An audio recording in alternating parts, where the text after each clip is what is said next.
Olá, meus amigos, meus irmãos, muita paz, muita luz. Que Jesus, o nosso divino emissário, nosso mestre amigo, o nosso irmão maior, possa iluminar os nossos caminhos. O tema que iremos tratar hoje é o passo a mais, que trata de uma pequena reflexão que fazemos, que está lá no versículo 41, capítulo 5 do livro de Mateus. E Jesus deixou o seguinte ensinamento: se alguém te compelir a caminhar 1 milha, vá com ele 2. O que Jesus está querendo nos dizer? Ele está falando da nossa necessidade de deliberarmos, de agirmos com vontade, de darmos sempre o passo a mais. E o passo a mais ao qual Jesus estava se referindo é nada menos do que a lei do progresso, a lei de evolução. Para melhorarmos o nosso entendimento, eu recorro à questão 614 do Livro dos Espíritos, que quando Kardec indaga o que vem a ser a lei natural. E ele obteve por resposta dos espíritos superiores o seguinte, que a lei natural é a lei de Deus. É a única verdadeira para a felicidade do homem. Diz o que ele deve fazer e o que não deve fazer, e só é infeliz quando dela se afasta.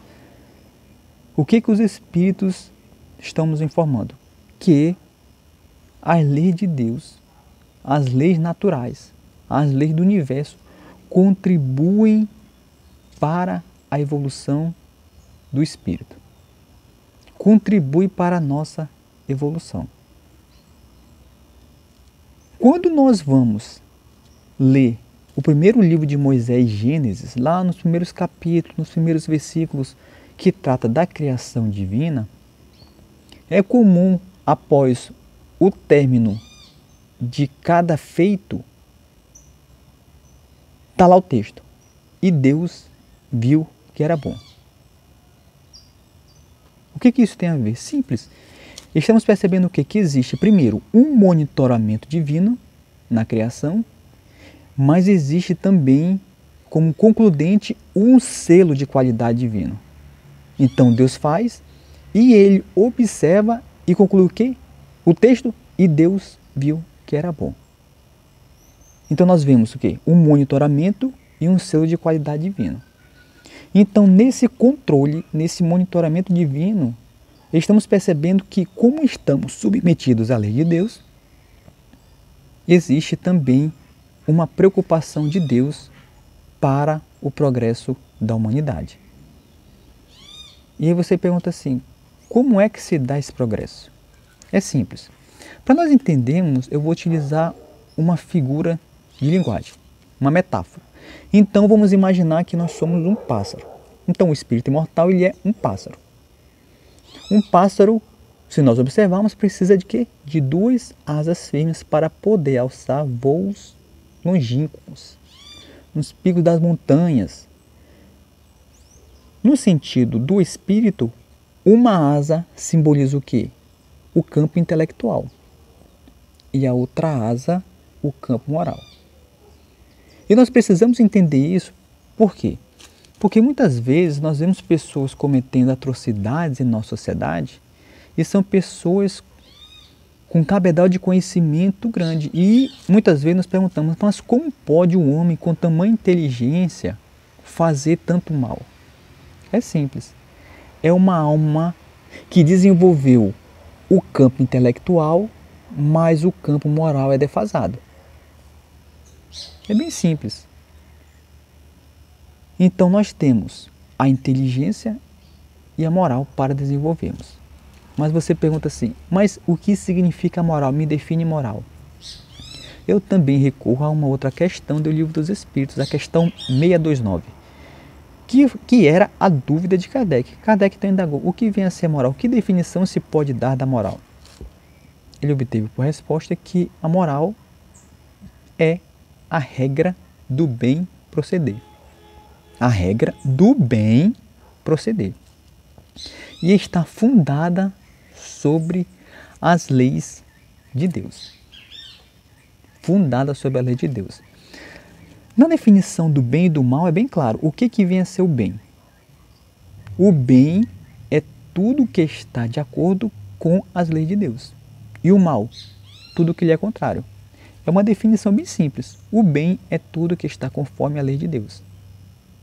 E o mal, tudo que lhe é contrário. Mas como nós podemos dizer que nós estamos em progresso? Ou o que podemos dizer, quem pode nos dizer que esse progresso que nós estamos hoje já não é o limite do progresso? É simples. Quando contemplamos o comportamento humano, vamos perceber o quê? Que nós não saímos ontem das mãos de Deus. Nós não fomos criados ontem. E como nós podemos dizer que nós não fomos criados ontem? Por que eu não fui criado ao nascer? Por que Deus não criou minha alma no momento que eu nasci? É simples. Vamos pegar o exemplo de gêmeos. Criado no mesmo lar, filho dos mesmos pais, no entanto, um vira padre e outro vira bandido. O que isso quer dizer? Quer dizer que existe um propenso ao bem, à observância da lei de Deus, existe outro que é rebelde ao cumprimento da lei de Deus. De onde é que vem isso? E é isso que está fundamentada a lei da reencarnação. O progresso que nós atingimos hoje é a prova que nós não saímos ontem das mãos de Deus. Que Deus não nos criou no nascimento. Todo o progresso que a humanidade terrena realizou até hoje se deu ao longo de milhares de anos. Por isso que no campo do progresso estamos muito distante do homem primata. Um outro ponto interessante que prova isso são o quê? São as nossas propensões aos vícios, que vem a calhar com a ideia do pássaro. Então nós atingimos certo progresso intelectual, porque conseguimos construir arranha-céus no meio do deserto, e Dubai e Las Vegas está aí para provar isso. Conseguimos transformar desertos em áreas verdes, mudando o curso dos rios, provando que o avanço no campo da inteligência. Mas, no entanto, o campo moral está defasado. Eu consigo amealhar com a minha inteligência recursos absurdos, no entanto, eu sou incapaz de dividir o pão com o meu próximo. Essa defasagem está provando o quê? A nossa bagagem espiritual. Mas o que vem a ser essa bagagem espiritual? É o sentido daquela mochila que nós carregamos e que nós levamos o que nós temos. Então você abre a bagagem do ponto de vista da evolução, então o espírito tem aquela parte intelectual e tem aquela parte moral. E aí nós vemos os desníveis, que existem pessoas que são muito elevadas intelectualmente, moralmente são muito pouco elevadas. Outras existem que não possuem conhecimento intelectual algum, no entanto, a sua moralidade é elevada. Por quê? Porque cada um de nós possuímos trajetos diferentes ao longo das eras. E esses trajetos eles estão relacionados ao quê? Estão relacionados naturalmente às escolhas que fizemos no passado. Então a nossa vida ela é como um trilho e que as decisões que tomamos lá atrás na estação nos trouxe aqui hoje. Então cada estação que eu parei eu decidi para que rumo eu ia. Para cá ou para ali. E a estação que eu me encontro hoje, ela é fruto das minhas escolhas lá atrás. E que outra prova nós podemos dar que as leis divinas, que Deus ele está constantemente contribuindo para a evolução do espírito. Porque nós podemos perceber que muitas vezes nós podemos deliberar dar esse passo, outras vezes nós somos empurrados a dar esse passo. Vamos lá entender. Para isso eu recorro ao item 15, do capítulo 3 do Evangelho segundo o Espiritismo, intitulado Há Muitas Moradas na Casa de Meu Pai, que foi o ensinamento que o Cristo nos deixou. E o que ele fala lá? Ele diz o seguinte, que os espíritos no planeta Terra, ele tem que lutar contra a inclemência da natureza e a perversidade dos homens. Duplo e árduo trabalho que tem por objetivo desenvolver as qualidades do coração e da inteligência. O que os espíritos estão nos ensinando? Que as dificuldades de ordem natural, assim como também o contato com a perversidade dos homens, desenvolve o quê? As qualidades da inteligência e do coração. É isso que eles estão querendo nos informar. Para que nós possamos entender, vamos desmembrar. Como é que eu posso entender que Deus está empurrando para que eu progrida no campo intelectual? O que vem ser essa inclemência da natureza? Vamos no Japão. O Japão é um exemplo. Nós poderíamos citar vários exemplos, mas vamos no Japão, que é mais nítido. O Japão é uma ilha, está no encontro ali de uma falha, do encontro de placas tectônicas e são sempre acometidos por terremotos. O que foi que o japonês desenvolveu no campo intelectual? Vamos lá para o campo da engenharia? Vamos. Então, sempre eles tinham problema com os prédios. Prédios rachados porque não aguentavam a ressonância do terremoto e havia um comprometimento na estrutura das edificações japonesas. O que foi que eles fizeram? Passaram a instalar molas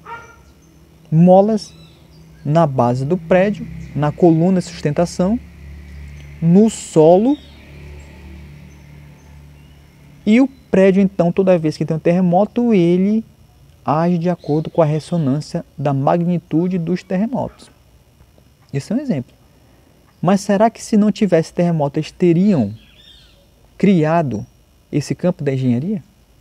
Desenvolvido no campo da engenharia, da construção civil, essas Com certeza não.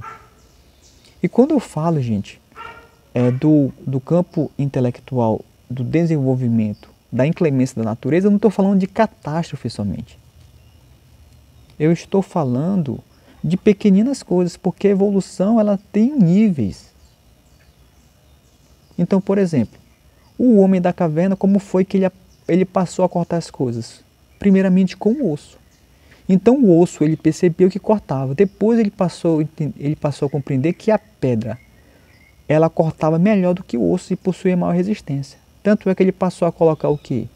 As pedras na ponta das lanças para facilitar a caça.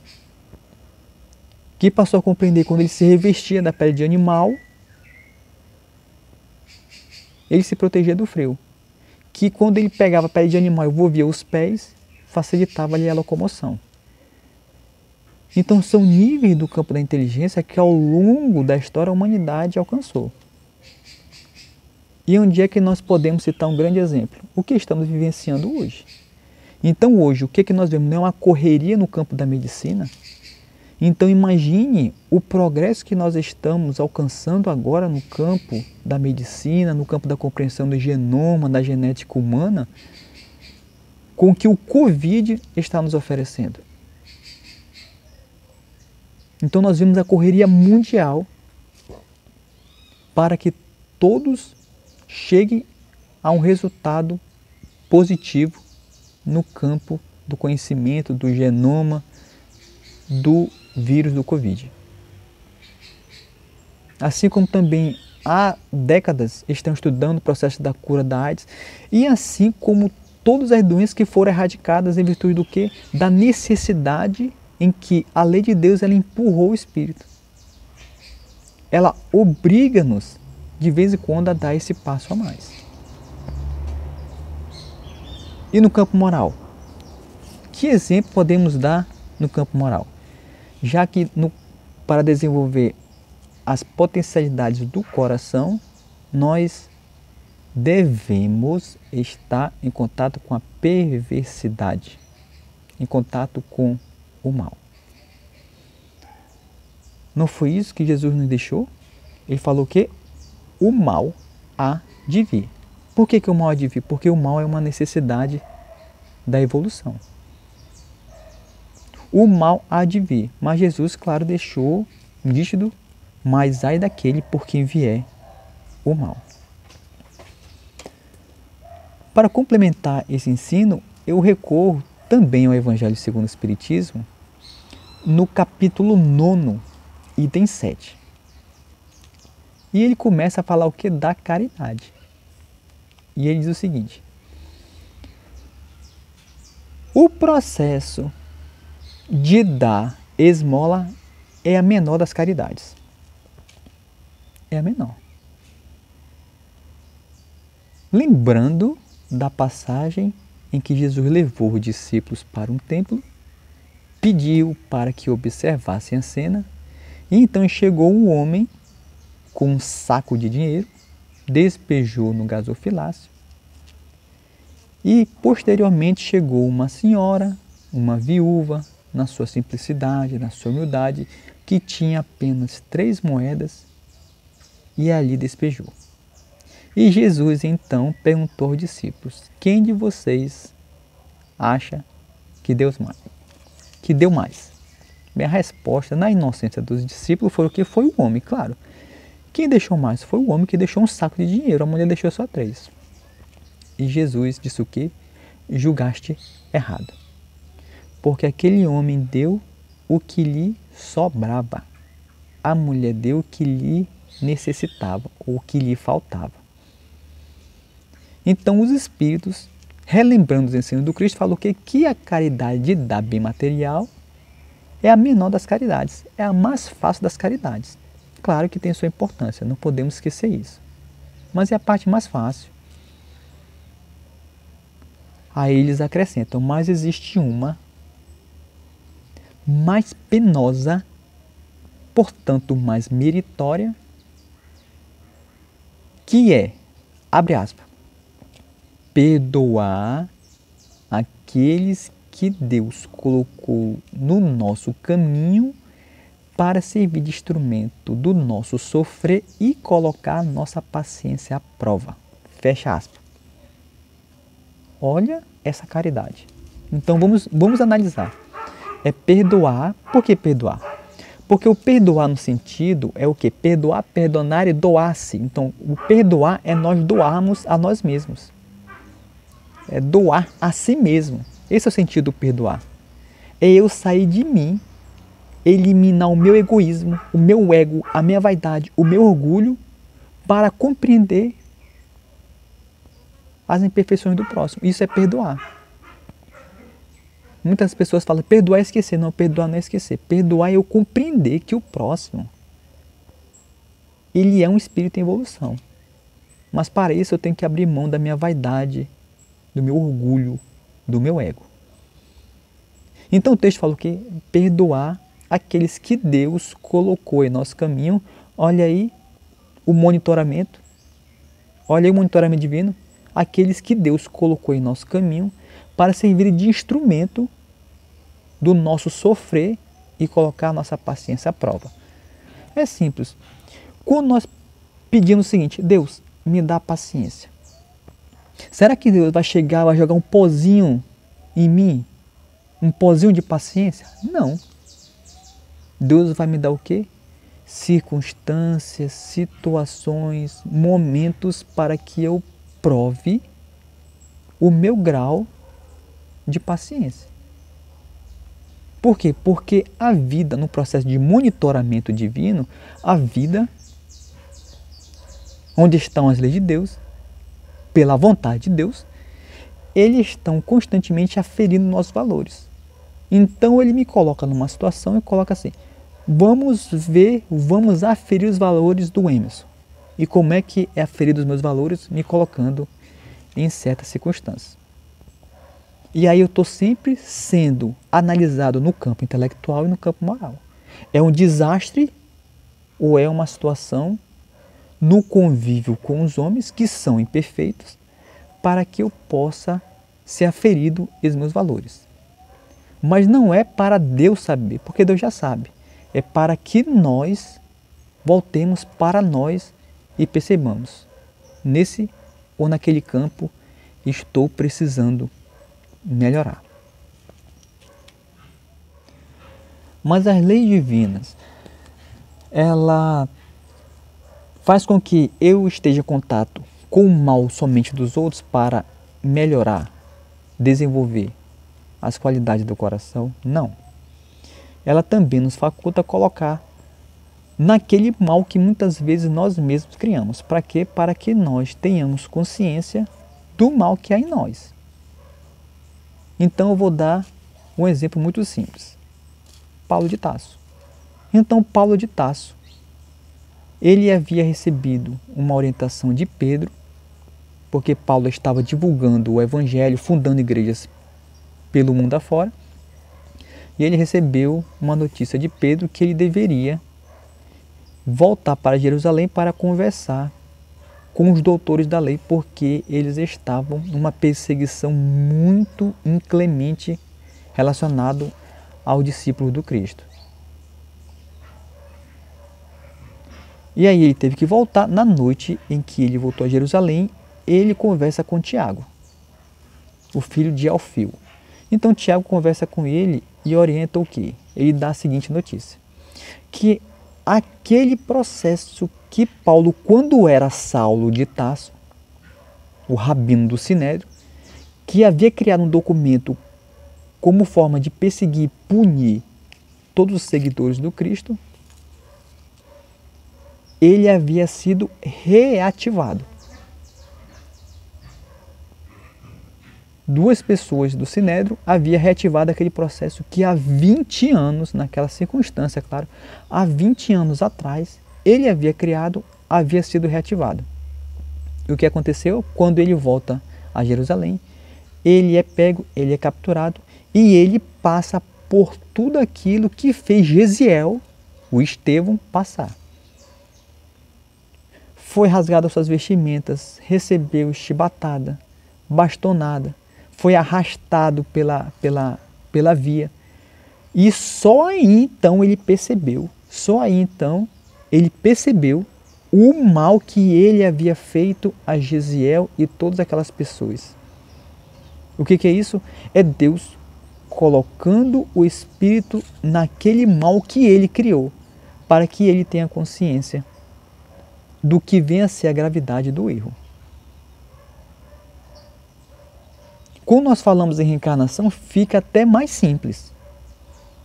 Então, quando aquele espírito ele acha que ele é superior ao próximo, por exemplo, o machista que acha que a mulher ela tem que esfriar a barriga no tanque de lavar e esquentar no fogão, ele precisa passar por um processo educacional. E como é que acontece esse processo educacional? Como é que acontece esse empurrão para que ele progrida?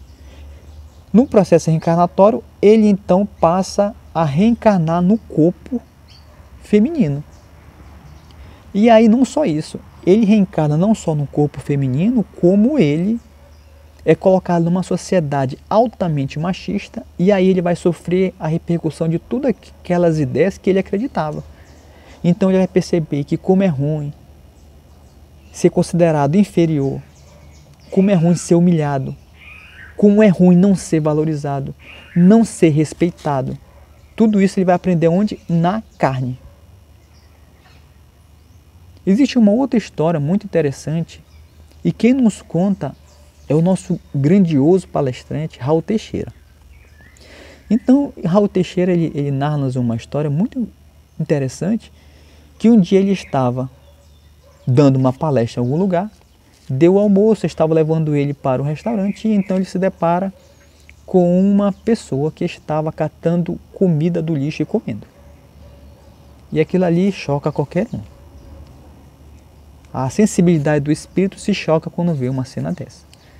E então ele começa a pensar, nossa, que triste.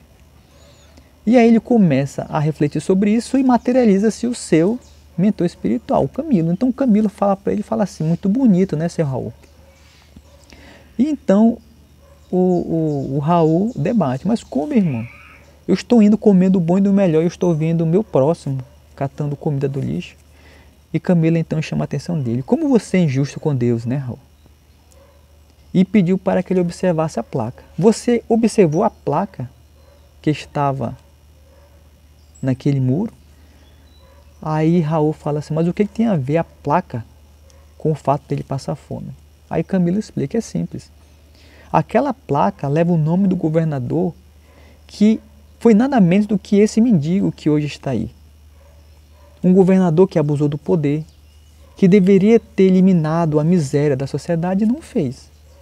E hoje, pela lei de ação e reação, ele está apenas colhendo resultado daquilo que ele plantou. Na questão 737 do Livro dos Espíritos, ele fala exatamente dessa necessidade que muitas vezes as leis de Deus ela proporciona ao espírito para que ele progrida. Então, na questão 737, Kardec pergunta assim, com que fim Deus castiga a humanidade por meio de flagelos destruidores? Com que fim Deus castiga a humanidade por meio de flagelos destruidores? Resposta, para fazê-lo progredir mais depressa. Já não dissemos que a destruição é necessária para a regeneração moral dos espíritos? Olha aí. Então os flagelos destruidores têm por objetivo o quê? Fazer o espírito avançar. Mas para quê? Para desenvolver a moral. Para a regeneração moral dos espíritos. Mas não é só avançar, é avançar mais depressa. Na questão 783, Kardec indaga. O aperfeiçoamento da humanidade segue sempre uma marcha progressiva e lenta? Porque essa é a impressão que nós temos, que tudo avança muito lentamente. E eles respondem, ao progresso regular e lento que resulta das forças das coisas. Então sempre ocorre, embora imperceptível, o progresso. De forma regular e lenta. Quando, porém, um povo não progride tão depressa quanto deveria, Deus, olha aí o monitoramento, Deus o sujeita de tempos em tempos a um abalo físico ou moral que o quê? Que o transforma. Então os abalos físicos e morais que nós passamos têm por objetivo o quê? O nosso progresso.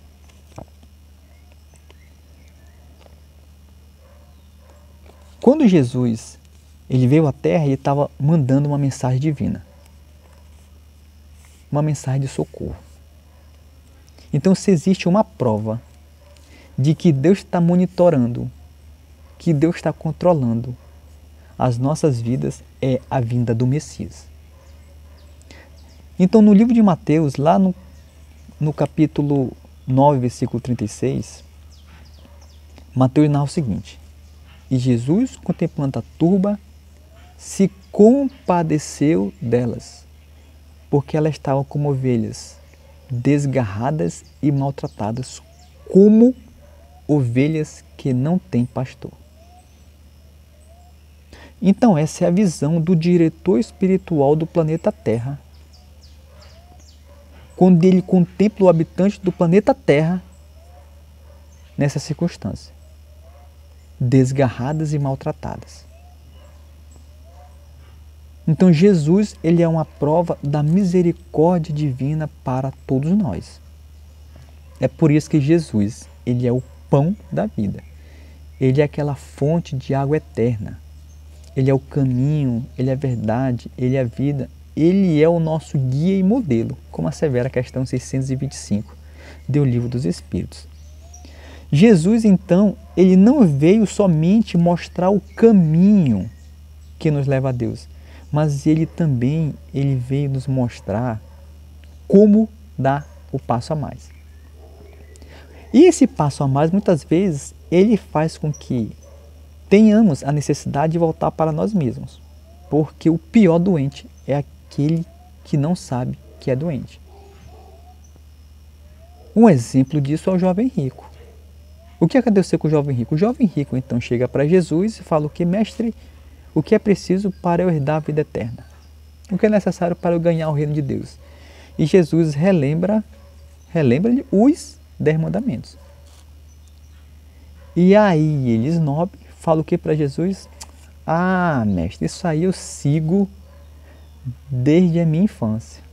Desde a eternidade eu sigo isso aí. Até porque é da cultura judaica. O conhecimento das leis de Moisés é cultural desde a eternidade. E Jesus então faz com que ele tenha uma reflexão. Para que ele volte para dentro de si. O que Jesus faz? Faz assim. Então faz o seguinte, vai lá, vende tudo que tu tens e dê aos pobres e depois me segue. E como é que termina o texto? E o jovem retirou-se triste. Por que o jovem retirou-se triste? Porque ele sabia que tinha que seguir o Cristo. Mas só que o apego aos bens terrenos não permitia isso. Jesus estava provando para aquele jovem que a sua fé, que ele achava que era tão grande, tão grandiosa, não era maior do que o apego que ele possuía aos bens terrenos. Foi essa reflexão que Jesus ofereceu àquele jovem. Por isso que ele saiu triste. Muito diferente de Zaqueu. Então Zaqueu, quando ouve os ensinamentos do Cristo, ele não dá só um passo a mais, ele dá vários. Porque ele fala o seguinte: mestre, a partir de hoje eu darei metade da minha fortuna aos pobres. E todo aquele em que causei algum mal, eu vou restituir-lhe 4 vezes o valor. Olha a diferença de alguém que nega a dar o passo a mais e aquele que delibera, assume o compromisso de dar não só um passo, mas vários passos a mais. Por isso que Jesus falou o seguinte: ó, todo aquele que quiser me seguir, que quiser, porque Jesus não obrigou ninguém, é livre-arbítrio que é respeitado pela lei divina, é lei de liberdade. Todo aquele que quiser me seguir, 2 condições. Negue-se a si mesmo, depois pega a sua cruz e me segue. O que é negar-se a si mesmo? Jesus, conhecendo o coração humano, sabe da sua bagagem. E o negar-se a si mesmo é negar esse homem velho, cheio de vícios, manias, rebelde às leis de Deus, revoltado com a vida, e seguir o Cristo. Isso é o negar-se a si mesmo. Mas se nós relembrarmos a passagem que eu citei lá no começo, que é a causa de nosso assunto, que é o versículo 41 do capítulo 5 de Mateus, e quem te compelir a caminhar 1 milha, vá com ele 2. Olha o texto, ele não fala assim, caminhe sozinho a outra milha, não. Jesus falou que caminhe com ele, vá com ele a 2ª milha. O que Jesus estava nos ensinando? Que não evoluímos só. E que é o papel de todo cristão é espalhar o reino de Deus na terra. E como é que nós espalhamos o reino de Deus na terra? Auxiliando a todos. Jesus, quando comia com pecadores, pessoas de má vida, com prostitutas, Jesus ele não amava o pecado, ele amava o pecador. Porque ele trouxe a mensagem o quê? Que é da vontade de Deus que nenhuma de suas ovelhas se perca. Através da parábola da ovelha perdida. É da vontade de Deus que nenhuma de suas ovelhas se perca. E como é que eu dou o passo a mais com o meu próximo? É não censurando, é não condenando, é não julgando, é não reprovando, é não criticando. Porque a caridade é eu ser indulgente para com as imperfeições do meu próximo. É ser benevolente. é perdoando, é compreendendo que o meu próximo é imperfeito tanto quanto eu, que ele tem o direito de errar. Errar faz parte do processo evolutivo do espírito. E qual foi a mensagem que Jesus nos deixou? Que devemos sempre procurar renovar a todos aqueles que não compreenderam ainda as leis de Deus. É clareando-lhe o entendimento, é amparando, é erguendo. Esse é o papel. É assim que nós espalhamos o reino de Deus na terra. Por isso que ele nos ensinou a dar esse passo a mais. Então tínhamos hábitos, vós tendes ouvido, amai os vossos amigos e odiai os vossos inimigos. Não, eu porém vos digo, amai a quem vos odeia, fazei o bem àqueles que vos querem o mal e orai pelos que vos perseguem e vos caluniam. Por isso que Chico, na sua lucidez espiritual, falou assim, Jesus sublimou o amar o próximo, porque ele falou o seguinte, ameis uns aos outros, mas não de qualquer forma, da forma como eu vos amei. Por isso que Jesus, sendo nosso guia e modelo, ele nos deu a melhor forma de percorrermos a trajetória rumo à casa do Pai. Por isso que Jesus é nossa estrela polar. O objetivo da luz é o que? Eliminar as trevas.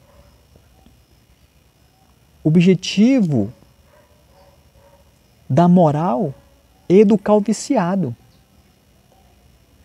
O objetivo da riqueza não é encher cofre, o objetivo da riqueza é eliminar a miséria.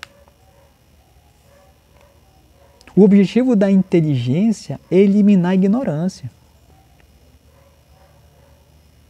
É dessa forma que nós vamos melhorar a nossa sociedade, consequentemente, o nosso planeta.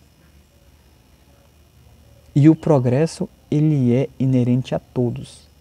É da vontade de Deus que nenhuma de suas ovelhas se perca. Por isso que Jesus deixou o quê? O ensinamento que, quando eu for levantado, tomarei a todos. A todos. E o papel do cristão é esse: auxiliar o Cristo na construção e erguimento do reino de Deus na terra. Meus amigos, muita paz, muita luz e até a próxima.